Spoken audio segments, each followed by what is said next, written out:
OK，大家可以看到那个 handout 吗？如果可以的话，可以开麦跟我说一下，或者在 chat box 里面写打个东西都可以。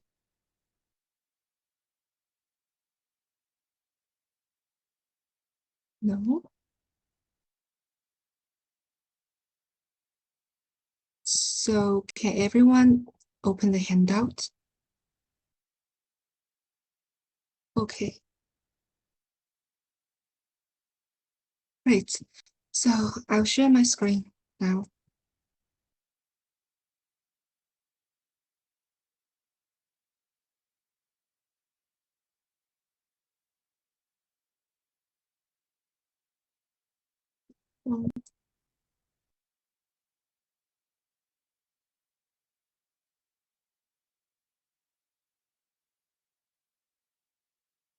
Okay.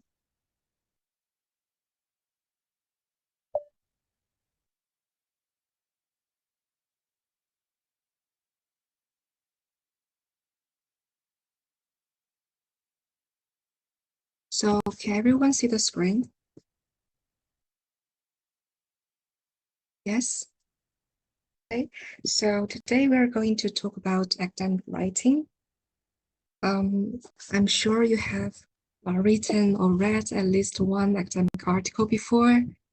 Today we are going to talk about the features of good academic writing, as well as the underlying philosophy or culture that will influence how you think and which will eventually influence how your piece of writing would look like. Sorry, I'll mute the WeChat. Just give me a sec.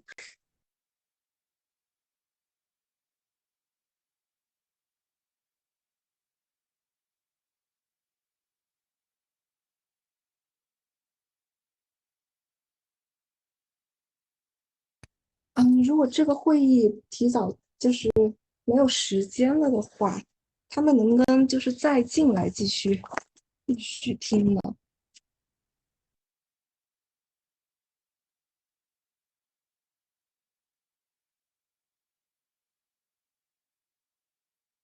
行的话，不行的话，没关系，没关系，因为如果就是超时的话，我这边我直接买一个会员就好了，就不要担心这个，你按照你的节奏去讲就可以。是。So we'll be talking about what makes it challenging to write in a second language, and we'll also discuss the structure for crafting a course essay. I chose to focus on the course essay because since you guys are at different academic stages, so I think going through a course essay would be most appropriate. And then we'll be looking at some common language issues undergrad and master students usually make and how we can avoid them in our own writing. Okay. And so what is academic writing about? Do you have any ideas? Or you could also put your ideas in the chat box. What is your understanding of academic writing? So just feel free to put anything you can think of about academic writing. Let's see what's in the chat box. Okay, so yes. Is it different from creative writing? Or are they similar? What are some of the adjectives you can use to describe academic writing?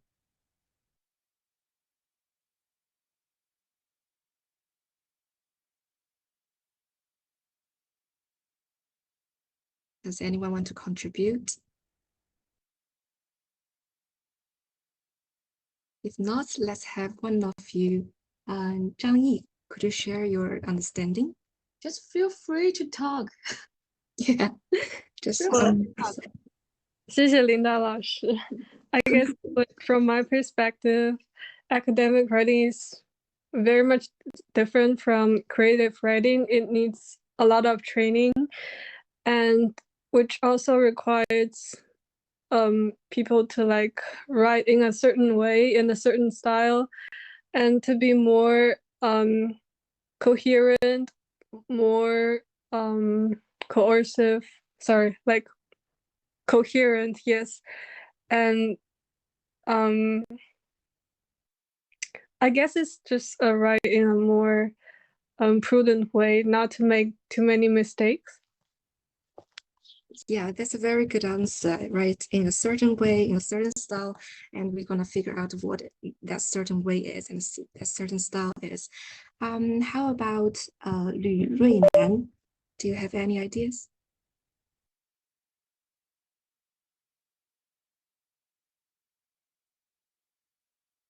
No? What about Yang Jingying?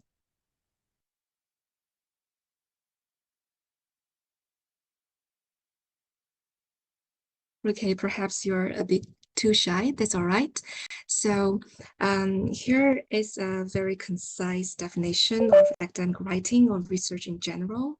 So that is the answering of a justified question as an argument supported by evidence.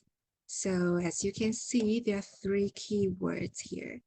The first is justified. So you really need to convince the reader your research focus or your essay question is important, is worth exploring. And second is argument. You need to present it, you need to present an argument. So what is an argument is a central idea that you want to convey to your reader through your writing. So it's the main message they can take away with them. And another key characteristic is evidence. So for creative writing, like you write a detective story, you don't need the evidence from a source. But for academic writing, you always need to have evidence from credible sources, preferably peer-reviewed papers. So it's the proof you need to support your points. So a piece of academic writing can be lots of things, like a course essay, a dissertation, a research article, a review paper, a critique, or even a book chapter. They are all academic writing. So, so let's do some sharing. What is the most recent piece of academic writing you've written? Or if not, if you can't recall, you could share a piece of writing you have read in books or in journals. What is the topic? What do you feel about it? Okay, let's have Zhang Yi.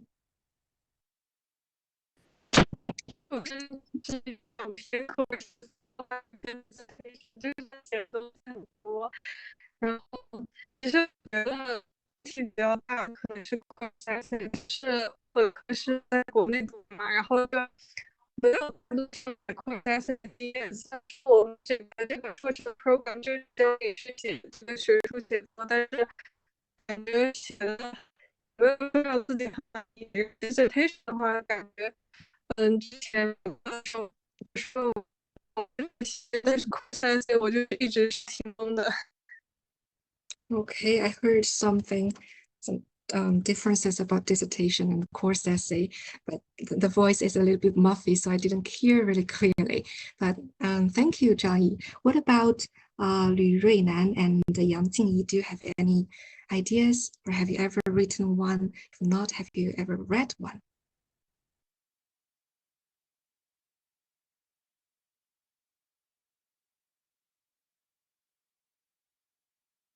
Oh, okay. The most recent paper I read was 3-year-old children's reasoning about possibilities because it's relevant to my thesis. Wow, that's really interesting. It's good to know this. Okay, thanks.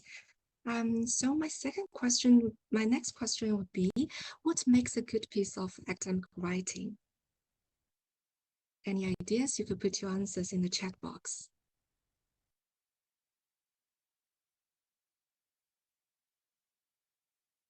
I'm sure you have come across some not so good writing, as well as good ones. So what about the features of good ones? Must be logical, definitely. Rigorous experimental design. Yes, about the methodology, right? Paper formatting. Concise, wow, concise is very important. I see a lot of Chinese international students, actually from East Asian in general. They try to use very complex, very flowery sentences, and the sentences become really long. It's hard for the reader to follow. Defensibility, yeah.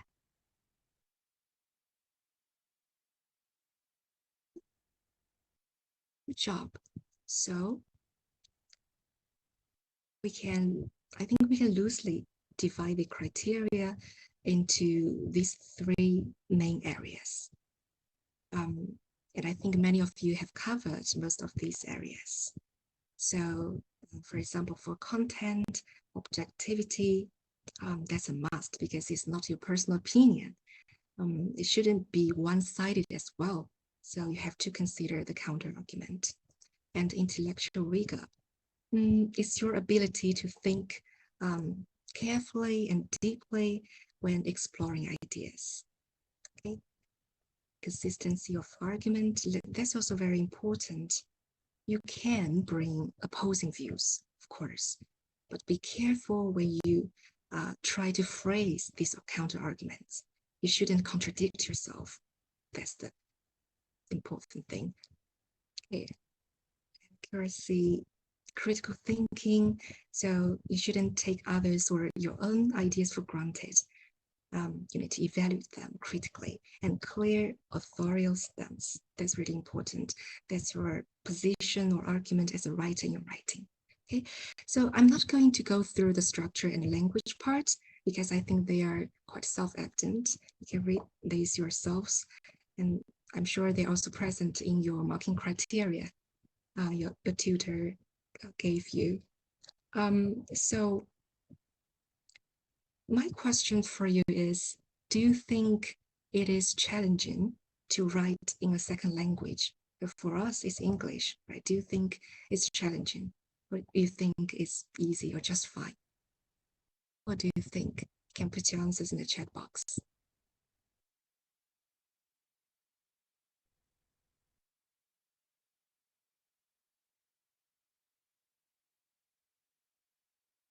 So if you think it is challenging, what are the most challenging parts of writing in English?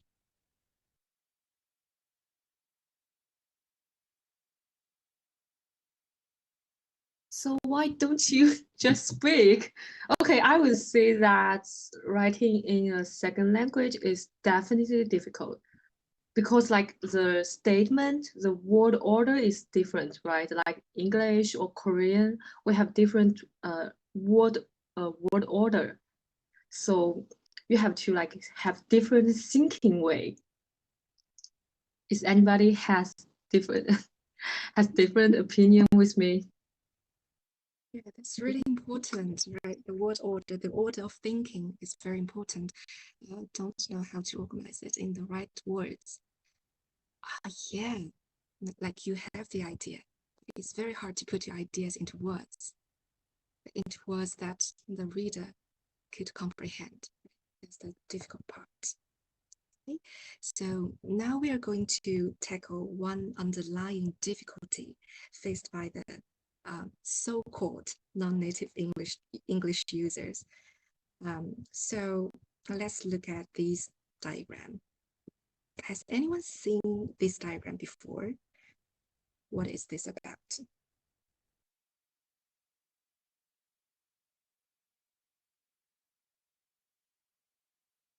Nobody. So you haven't seen this before. Okay, I'll give you some hint. What do you think this is about?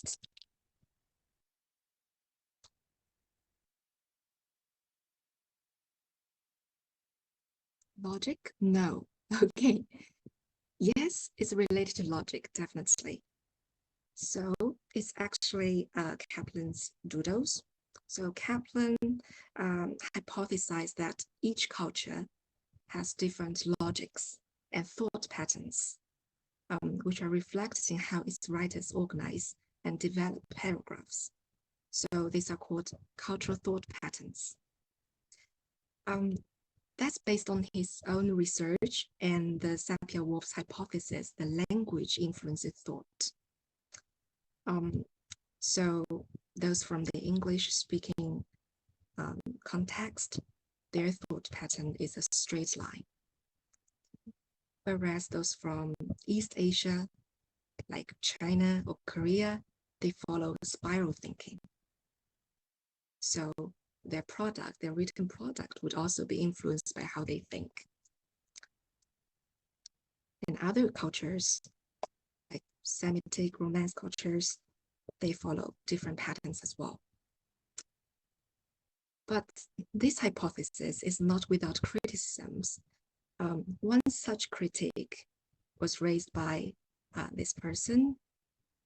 So he criticized that Kaplan overgeneralizes people. He argues that it's unlikely that Chinese speakers in different Asian countries, like Singapore, Malaysia, or different regions, mainland China, Taiwan, Hong Kong, would all use the same indirect spiral form of thinking and translate this into their writing. So as we have learned, how we write is influenced by our culture. Now I'm going to introduce to you the academic writing in English. What is the key feature? So English is a writer-responsible language, which means the responsibility for being clear rests mostly with the writer. The original text said solely, but I think solely is too absolute. It rests mostly with the writer. Doesn't mean the reader has nothing to do. So to do this, we take the reader by the hand and walk them through every step of our argument.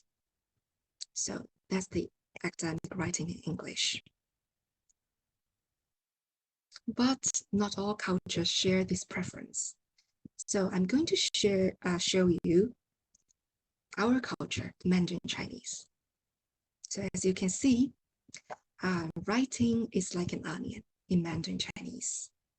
There are different layers to the argument. It uses a very intricate and puzzling approach, and the conclusion only comes at the end. There are fewer connections across paragraphs. It's more implicit. The sections are more separated, and different conclusions in different sections. It may seem a bit confusing for those from a writer-responsible context. Okay, and philosophical and poetic, definitely, we're proud of our poetry culture. Different interpretations, yes, because Chinese is as well as Korean, they are reader-responsible languages, reader-responsible cultures. Okay. So the reader is expected to draw their own interpretations from the text. So let's compare a reader-responsible approach with a writer-responsible approach. So writer-responsible approach is that the text should be very clear, very direct, unambiguous, logically organized, and informative. Whereas for reader-responsible pattern, it focuses on aesthetic focus, is indirect, it's intuitively organized, okay, so as opposed to logically organized. And as opposed to informative, it tends to be more expressive. And the underlying assumption of a writer-responsible pattern is that the reader has little background of the topic. Okay.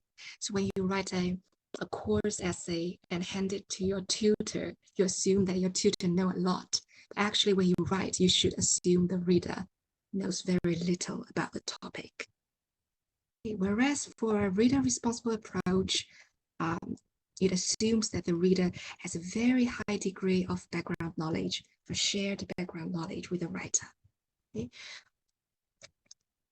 And a writer-responsible approach follows parallel progression. Okay, this we'll talk about later. Sorry. And so what context use writer-responsible approach? It tends to be found in English-speaking countries like UK, US, New Zealand, Australia, and Singapore. And for reader-responsible one, it tends to be found in many Asian countries, like East Asia, as well as Latin America. So, so from a reader-responsible reader's point of view, a writer-responsible text could seem a bit rude, and it could seem a bit stiff because it has many levels of parallel structures. It could be even insulting because it assumes the reader doesn't know much about the topic, and thus it spends a lot of words explaining what may appear obvious or may appear familiar. Whereas from a writer-responsible reader's point of view, a reader-responsible text can be really confusing and incoherent, like the points are everywhere throughout the essay. It's very hard to find the central argument. Okay, so let's move on.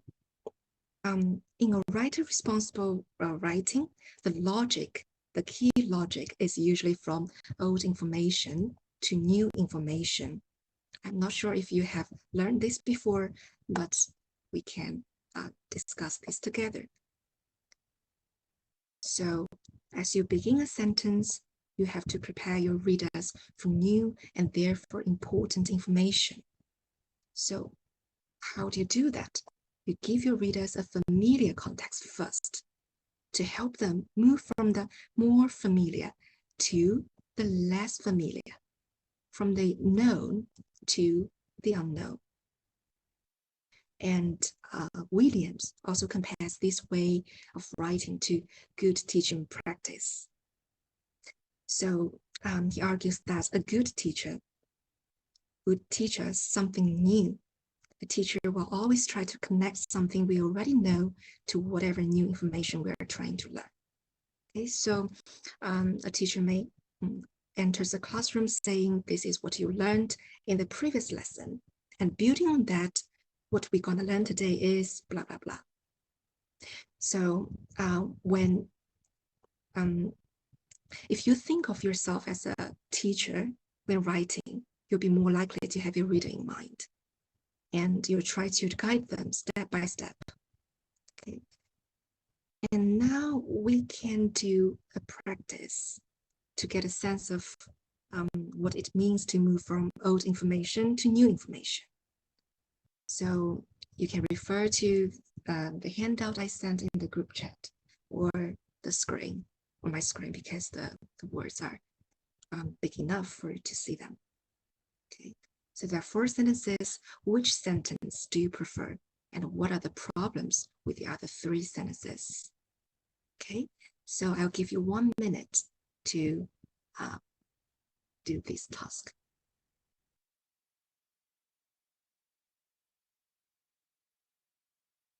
Okay, let's start.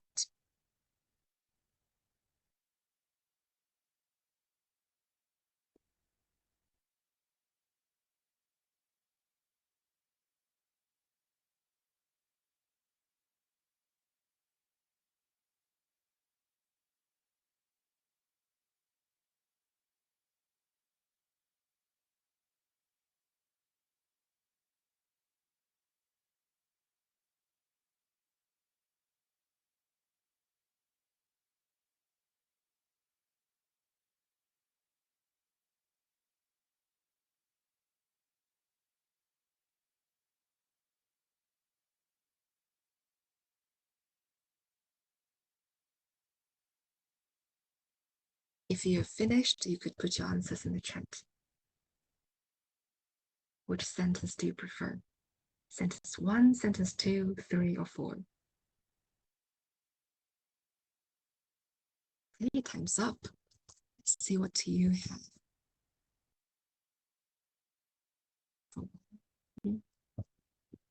Because 2 and 3 have a repetitive view to their presentation, and 4 feels abrupt with the 2 locations being unrelated.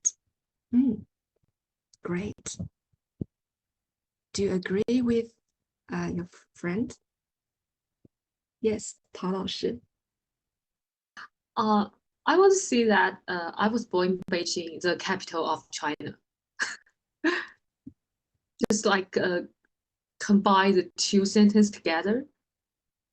Yeah, that would be the best way, right? But if I want to have 2 sentences, have 2 separate sentences, which one is the most logical one from a writer responsible point of view? I would say sentence 2. Sentence 2. Yeah. What about others? Sentence 2. I prefer sentence 2. Okay. Actually, I'll show you the answer. Okay, let's go through them one by one. For sentence 1, I was born in Beijing. The capital city of China is Beijing. What's wrong with this sentence? Any ideas? Yes, Yichen. Why me again? Sorry, just say it, okay? I think like most students, they are too inconfident to speak English. Not just Chinese student, but also like Korean student, Japanese student. But you just try. You just have to try it, okay? Because I think you're the one who put up your hand, and now you put it down. Sorry, that's a mistake. That is a mistake. Okay, I would say that the birthplace is not related to the capital city. There is no logic between these 2 words, these 2 sentences, right? Yeah, because it started with information A. Okay, this is the information, first information, and this is the second piece of information. And the second sentence, okay. Yeah, the capital city is not related to any information mentioned before. Yes, exactly. So the information B, which is the one in the previous sentence, is also put at the end of the second sentence, whereas a new information C appears at the beginning of this sentence. So the logic is broken.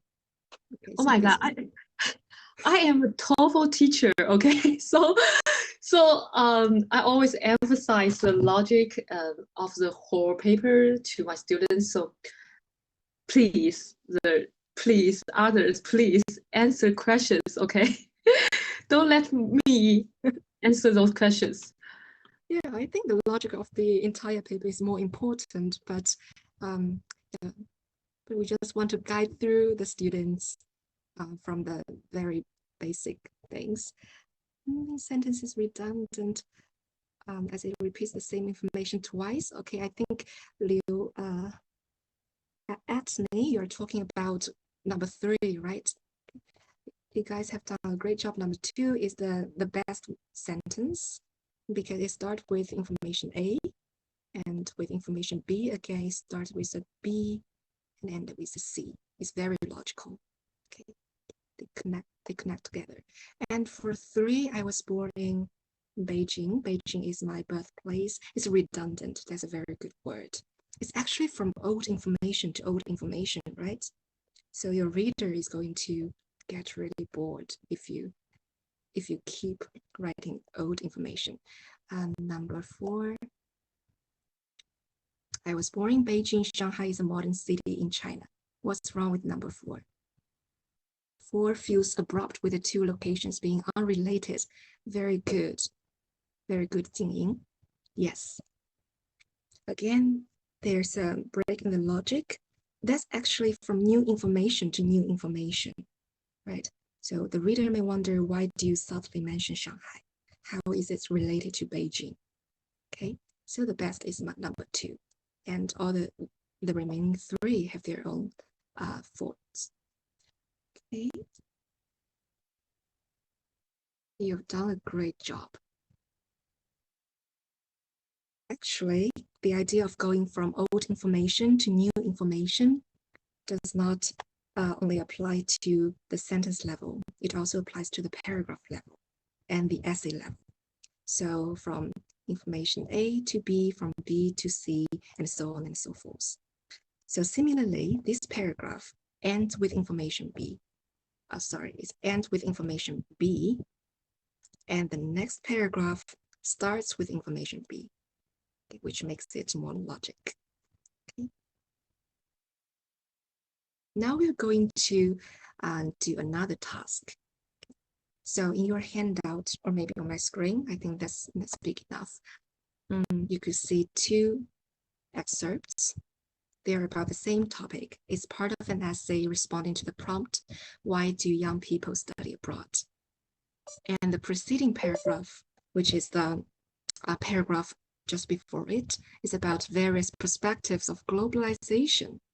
Okay, so now your task is to quickly skim these two excerpts and share with us what are the differences between the two texts.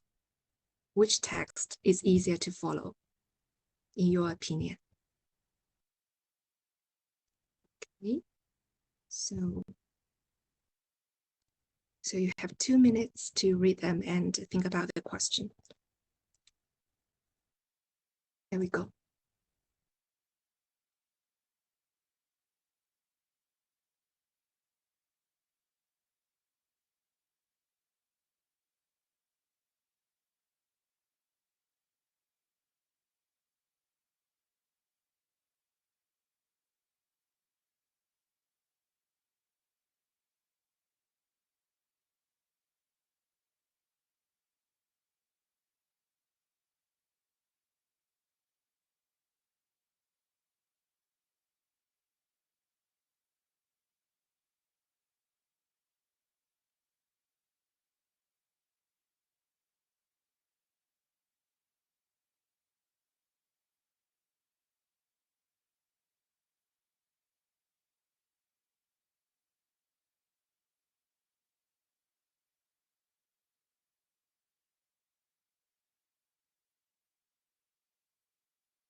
If you finish ahead of the time, you could put your answers in the chat box.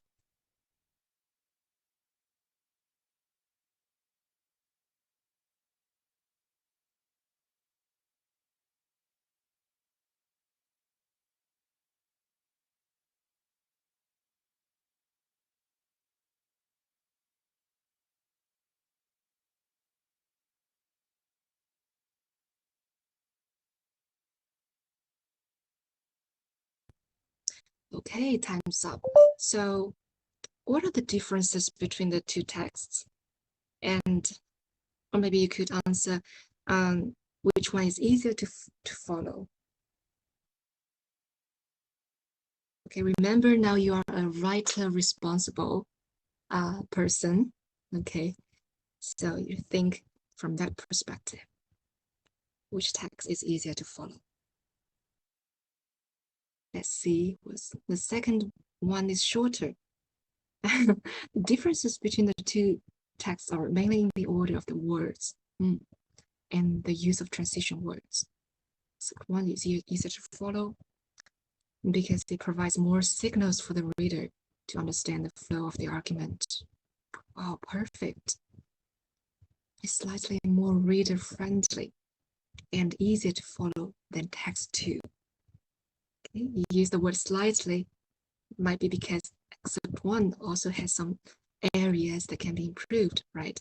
Can be more reader-centered. Okay. So I think most of you agree that excerpt 1 is easier to read, to follow the idea, right? Okay, Very good. The answer is except one. So let's take a look at how the idea flows. So the preceding paragraph is about various perspectives of globalization. It's good to start with the old information about globalization and then move on to the new information, which is a neoliberal perspective. Okay. Then the second sentence also starts with the neoliberal ideologies, which is great. Yes, and that's the next new information. So just give me a sec. I'll use my WeChat.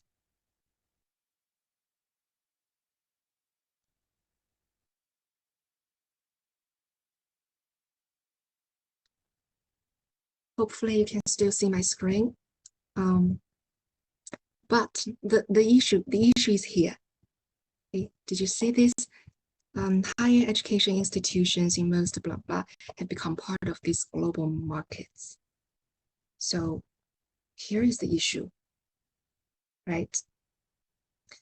The author here does not follow the old to new approach. Actually, it follows, but the old information appears in the middle of the sentence, so it's not perfect.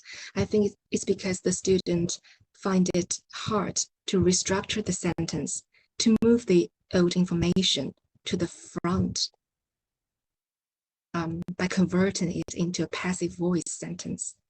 So that's why. Okay? But generally speaking, I think the author did a good job from old information to new information. Okay, whereas the second text does not follow this approach. As you can see, it starts with a neoliberal perspective without mentioning he mentions the globalization here, but it's from new information to old information, right? Okay. Job. I think there's some comments in the chat box. Let me check. The sentence structure is slightly more complex. There are some repetitions like in the wording. Yeah, definitely. And did you notice there are other differences? Okay, I'll show you the two texts together here. This part, the first excerpt is longer because it explains more, right? This increase in places for international students means blah, blah, blah. Whereas the second excerpt just says this means. Similarly, as a consequence of this change in the global economic structure, whereas in the second excerpt, it says as a consequence. Which approach is better?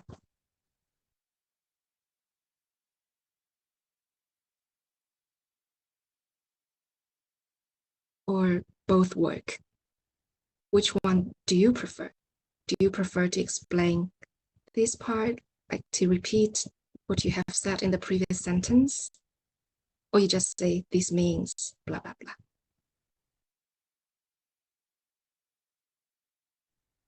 Well, I guess the first one is better because while making the references, the first one is more precise and more explicit. Yeah, the first one is better. I agree with you. The second one, there's nothing wrong with the second one. You could also say this means, especially when you are running out of words, you could say this. But if you write this plus a summary noun to refer to the previous mentioned idea or sentences, that will make your writing really clear, because your reader may forget the previous sentence. You write every word, but your reader, they are busy people. They may not read every word. So it's good to remind them what you have written. But be careful, you should paraphrase this part. You don't write the exact same word as the previous sentence.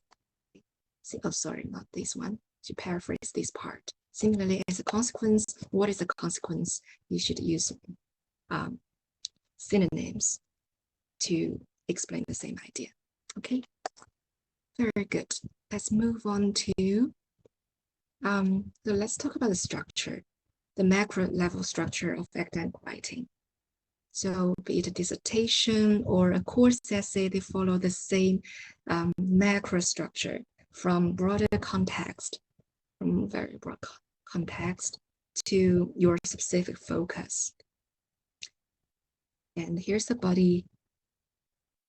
Then from the conclusion, you have your own argument in response to the specific research question or your essay question, right? And you should then you should move to the broader implications your findings have for different people or different aspects. Okay. Now let's talk about a course essay. What do you think an introduction should contain for a course essay? What are the components? You could put your answers in the chat.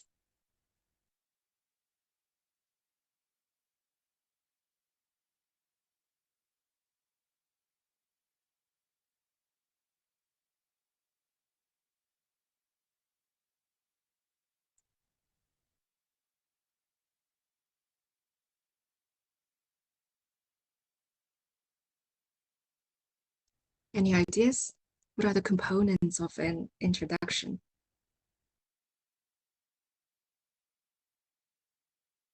Because of time limit, I'll show you a suggested structure. So you begin from the context, the background of your essay topic, and then you should justify the importance of the topic, why it is worth investigating, why it is significant. And you could talk about the aim of the essay, this essay aims to, this essay seeks to, explores, blah, blah, blah. And then you could also mention how you would write your essay, like theoretically, you would ground your essay in so and so theories, and empirically, what case studies you would use methodologically, but these are optional. It's too much detail. The important thing is that you need to have a thesis statement. I mean, like in Mandarin Chinese, the conclusion usually comes at the end of an essay. But in the writer responsible language like English, the thesis statement, which is your argument, should also appear in the introduction. Because it does not follow a detective story logic where you can't tell your reader what your conclusion is. It's good practice to state clearly in the introduction what will be argued in the essay, so that when the reader reads the whole introduction, he can get an idea of what your entire essay is about. And some students also ask me, is it okay to provide a short reference? Is it okay to provide a short definition in the introduction? My answer is yes. If it's a short definition, the concept is very simple, then you could include it in the introduction. But if the concept itself is sophisticated, is contentious, then it shouldn't appear in the introduction. You may need to spare another paragraph in between the introduction and the body paragraphs to explain the terms. So because of time, I'm going to skip task 3. Okay, task 3 is about introductions, what I'm missing from these introductions. Okay, so let's take a look of this introduction. As you can see, it starts with the background, which is good. And then the aim of the essay, this essay considers the debate of the role of segregated inclusive educational placements for children with SEN. That's good. And then it talks about how it's gonna write the essay, the content, relevant research evidence discourses, the context chosen is the UK. That's a good practice, right? Sometimes the context is open one, but sometimes you want to narrow it down to a specific context. because your argument, it cannot be generalized to other contexts. So you need to be cautious in choosing your context and telling the reader that you have narrowed down the context to a specific one. Outline, that's important. But sometimes your outline would be combined together with a thesis statement, because the last sentence of your outline is the last, like, for example, let's look at this one. So the last sentence of outline is, finally, this essay will provide a conclusion. Instead of saying this essay will provide a conclusion or limitations or suggestions for future research, you could just convert it into a thesis statement. That's perfectly fine. So it's a very clear structure, but one thing that is missing is the rationale. We don't know why this topic is important. So it would be good to include the rationale somewhere in the essay, preferably at the front, to draw the reader's attention. So let's move on to the next example. Okay, it starts with the aim of the essay without a background. That's acceptable. Me, for example, I sometimes skip the background part because it's quite hard to write, right? So this essay starts with the aim of the essay, okay? But it's less attractive to a reader. Sounds a bit dry.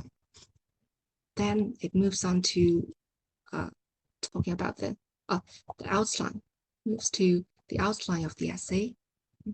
Then it talks about the theory part, what theories and what empirical studies will use to form the argument. Okay, and rationale is put at the end of the paragraph. It is important to study. That's also fine. I think for the rationale, you either put it at the front, maybe the second sentence or the third sentence, or at the end. Because in English, the important information is usually put at the beginning or at the end. So that's good. So what is missing? The background is missing. And a thesis statement. Oh yeah, the thesis statement is missing. So if this author adds the background and thesis statement, then the introduction would be quite good. Yeah. So let's move on to the body part. We only have 10 minutes. I mean, different essays have different structures. Now I'm introducing a structure that I think is more sophisticated than the so-called PEL structure: point, explanation, example, and link. So this is, I think, more sophisticated one. So you begin with a topic sentence. You state your argument or introduce the topic, okay, which is this: pilots should be required to retire at age 60 to ensure the safety of the passengers. Then you need to provide some explanation or examples or end examples to support your topic sentence or the argument, right? So this would be, this is the explanation. Then here comes the part that many people find difficult or miss. This is the counter argument. By saying counter argument, it doesn't mean that you change your stand, right? That would be really contradictory. You could introduce an argument that is different from yours, but when you phrase it, you could say some argue that, maybe some critics, add something here, some critics argue that blah, blah, blah, and add the example why some people argue this way. That's important. Then you could add the concession. Okay, concession meaning that you acknowledge this argument. While this may be true for a handful of pilots, yes, that's true, I acknowledge that, but you add a rebuttal here to bring yourself back to your main argument. It's important to recognize that the aviation industry relies on consistency, blah, blah, blah. Okay, after this, you write a concluding sentence restating your argument. Okay. Therefore, it remains imperative to blah, blah, blah.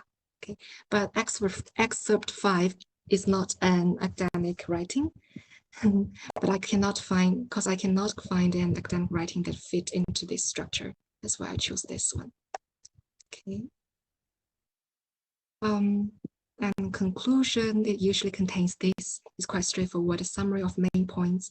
And your answer, this is very important, your central argument. And you could state some comments like the limitations of your essay, and based on the limitations, you could talk about some recommendations for future research or suggestions. So let's quickly take a look at this example.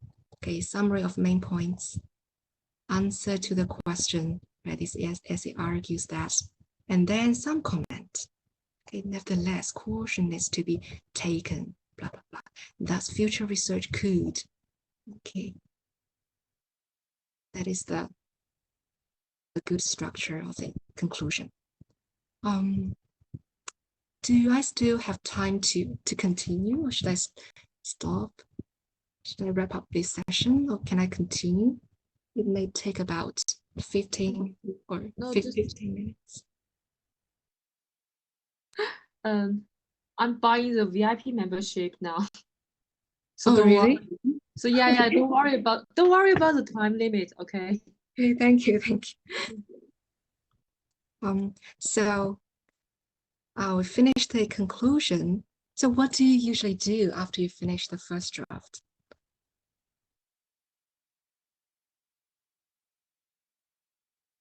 Any ideas? Do you submit it right away after you finish the first draft? Do you send it to your friends? Or do you throw it away?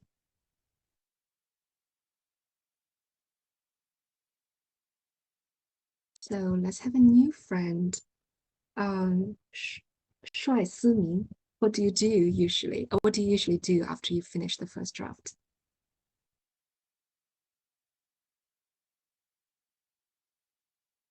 What about others?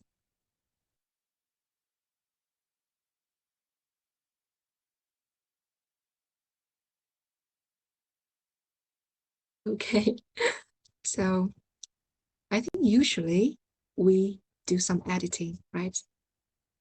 So we edit the draft. Editing is what you begin doing as soon as you finish your first draft. So you reread your draft to see, for example, if the organization is good, the transitions between paragraphs make sense, and your evidence really backs up your argument. So you may want to adjust the sources used to support your argument. Some of the sources are too old, some don't really make sense. You kind of like replace them with newer ones or more convincing ones. That's the editing process. Okay. After editing, or maybe at the same time as editing, you might do proofreading. And that's the very final stage of your editing process. You focus on some surface errors, like the spelling of your words, mistakes in grammar, word choice, or punctuation. Okay, so now we're going to do some exercise related to language problems. These are the micro problems. So as you can see in the handout, there are 7 questions, but I mean 7 sentences or paragraphs. Yeah, just 7 statements. So now your task is to read through the 7 sentences and decide what are the problems with these sentences. Okay, there are some language-related issues. Once you found one, you could put your answer in the chat box. Maybe we can go through the first one together and send it to my friend to check for me. Actually, me too. When I was in my undergraduate studies, I also sent it to my friend to check it for me, and my friend was sent hers to me, because we are the writers of our essays, and we tend to become really familiar with the essay content and everything. And we need someone who's less familiar with the essay to help us check what are the gaps in the essay, what are the issues. That's a very good idea. Thanks. So let's do the first one together, and you do number 2, 3, 4, 5, 6, 7 on your own. Okay. So the first one controversial policy involves granting them a lot more marks or setting way lower cutoff marks in the NCE. NCE is the National College Entrance Exams. It's not about this part because the author mentioned the full term of this short term in the previous sentences. So there's nothing wrong with this part. So what is the problem with this sentence, with the language used in this sentence?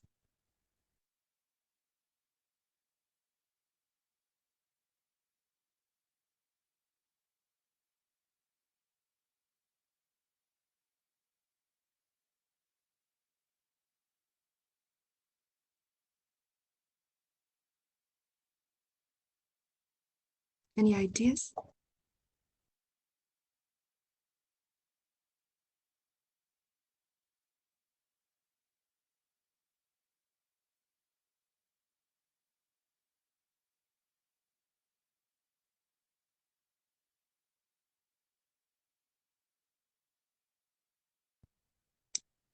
Okay, I see someone who's them. Okay, who's them? Ah, I see. Them actually refers to the, say, granting them ethnic minority students from China. That's a problem as well. That's a problem as well. Very good. I didn't notice that. But because these sentences are taken from longer text, they tend to have these problems. A lot more and way lower. Excellent. Yes, may not be academic. Good. So the use of informal words a lot, right? Or way. So instead of using this, you could use considerably or significantly. These are more academic and more formal. Okay. So now we've gone through number 1, and you do the rest yourself. Okay. So it's in your handouts as well. There are a total of 7 questions. Start. 2 minutes.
Okay, let's go through them one by one. I hope you have done most of them, if not all. Okay, so Anthony has put her answer in the chat box. For number 2, the verb has should agree with the plural now. Challenges, let's see. Unique challenges. Well, actually, in this case, you could keep challenges. Because has should be consistent with its subject, right? Its subject is not challenges, it's the previous part. Okay, inconsistent use of singular. Yes, yes, that's right, that's right. So for number 2, it's a very common grammar mistake many students make. So one of the, you put a plural now here, this one. Okay, this should also be this also should go with a plural one. Okay, each of the cities were investigated has its unique challenges, and this part is one of the most severe forms of social inequality in China. So both one of and each of should go with the plural now, but the verb should still be consistent with the singular form. Okay, so let's look at number 3. Cover this. Number 3, although working class children are relatively materially and okay, these are some description. It's evident that they are generally not as overscheduled and exhausted as middle class children. What's the problem?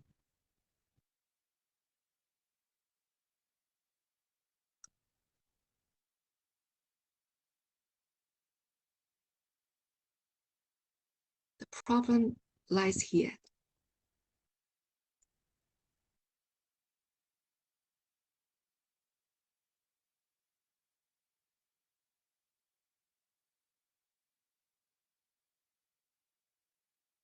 Any ideas?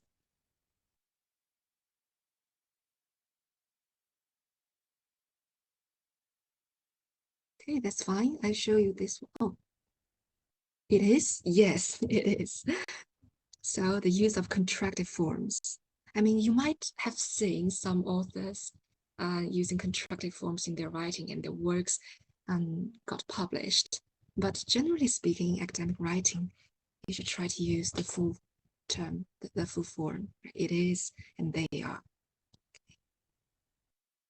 Very good. Let's look at the 4th one. This program emphasized both the analytical skills favored in American education and the organization abilities prioritized in other pedagogical approaches. What is the problem here?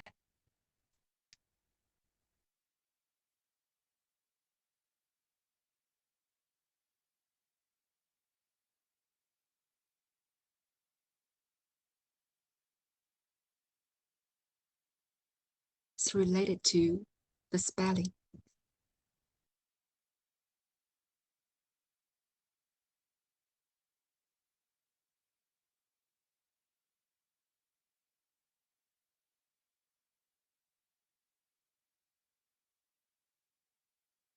Program emphasize, favor, organizational, prioritized.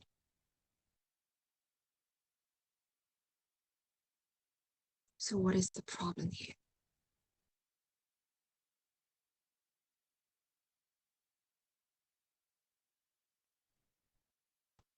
Okay, I'll show this one. It's related to spelling, inconsistent spellings, right? This one is American spelling and American spelling. And these are ending with SE, British spelling. Okay, this is also American spelling. So you could use both types of spelling in your essay. It won't be a problem if you use American spelling, even if you're attending a UK university, but try to be consistent. Okay, stick to one throughout your essay. Okay, there are 3 more. I'm not sure if you have seen these 3 in your handout, but we can go through this together. So number 5, interest has emerged in the fundamental dimensions of language learner development, like identity, agency, and investment, etc. What is the problem?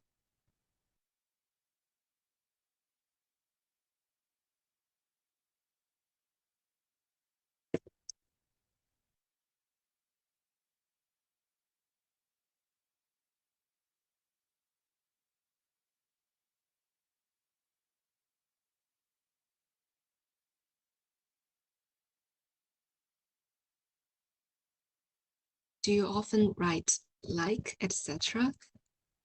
in academic writing?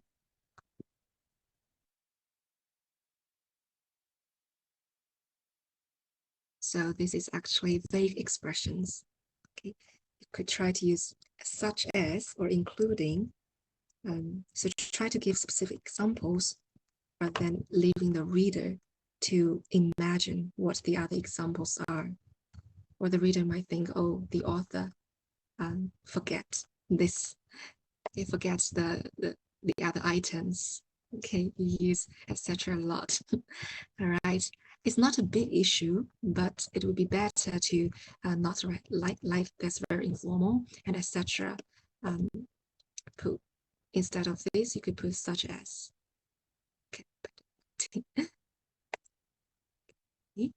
Number 6, the research results prove that in order to feel happier and less homesick, international students must spend more time with friends from the host country than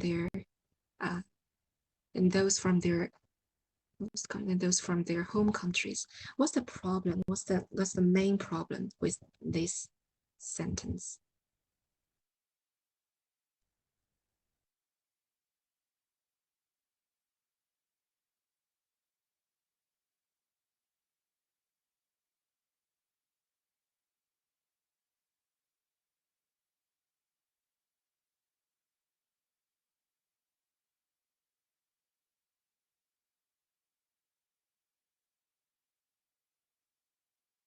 Do you also use prove in your writing? It may relate to different disciplines, but at least in my discipline, education or social sciences, it's always good to do some hedging. You don't want to sound so absolute, right? The research results prove.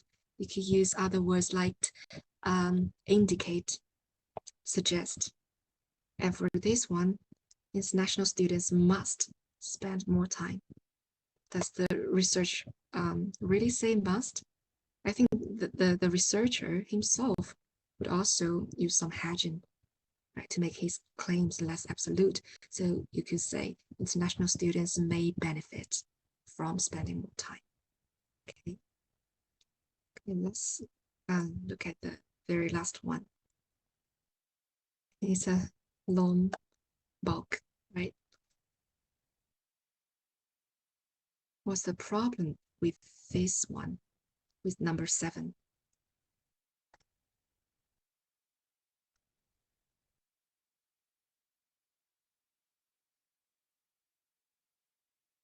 The main concept, number 7, is talking about is motivation. This is the main concept.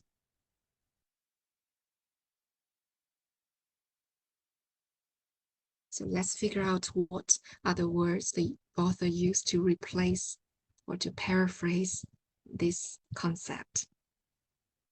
They use effort, commitment, incentive. Do you think it's a good idea to paraphrase motivation using these words?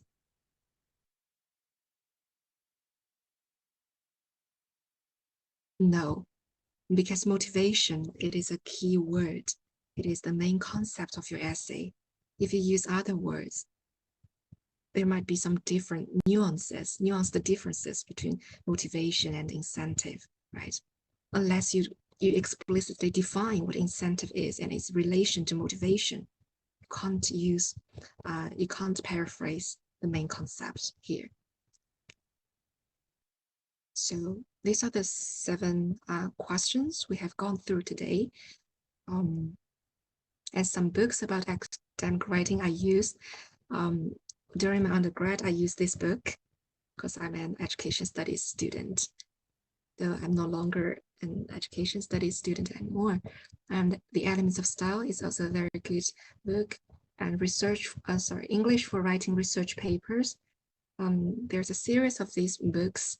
I particularly like the one on English on campus, interacting on campus, and academic presentation. So these are really good books. You could take a look at these as well. So oh, really? Yeah. Okay, great. You are so lucky. So do you have any questions or comments? I noticed that in the survey you submitted on the first day, some of you want to apply for PhD or master's, or even and bachelor's as well.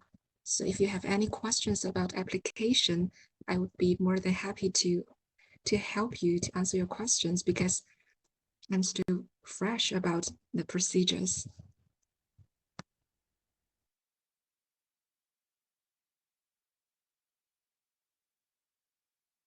Okay. Do you guys have any questions? Or we can have further conversation with Linda in the WeChat chatting room. Okay. So thank you so much for this wonderful course, and I appreciate all of your efforts. So, and thank you for your time. So let's say bye bye. Bye bye，谢谢大家，拜拜。拜拜。